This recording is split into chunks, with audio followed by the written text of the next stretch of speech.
Hello viewers, আসসালামু আলাইকুম। নতুন একটি ফুল সেলাই নিয়ে আপনাদের মাঝে হাজির হয়ে গেলাম। দেখুন আমি ফুলটা কীভাবে ড্রয়িং করছি। প্রথমে একটা রাউন্ড শেপ নিচ্ছি এবং তার চারপাশে চারটা দাগ দিয়ে তার ভিতর থেকেও চারটা দাগ নিয়ে নিলাম। যে কলমটা ব্যবহার করেছি এটা হচ্ছে গ্লিটার পেন। এটা যে কোনো লাইব্রেরিতে আপনারা 25 টাকা বা 20 টাকা দামে পেয়ে যাবেন। এখন আমি এই ফুলটা বোতাম ঘাটি স্টিচ বা চেন সেলাই দিয়েই করব। এই ফুলটা করার জন্য আমি 2 গুণ পাতা কালারের সুতা ব্যবহার করেছি। এই সুতাকে সুতি লাচ্ছি সুতা বা ফেটি সুতা বা ভয়েল সুতা বা সুন্দরী সুতা বলা হয়। আপনারা যে কোনো সুই সুতার দোকানে এই সুতাটা পেয়ে যাবেন।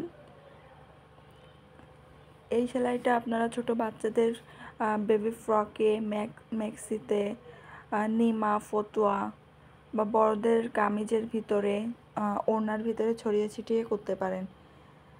এটাকে চরকি সেলাইও বলা যেতে পারে বা বোতাম ঘাটি স্টিচ দিয়ে সেলাই এটাও বলতে পারেন, বা চেন সেলাই দিয়ে ফুল এটাও বলতে পারেন।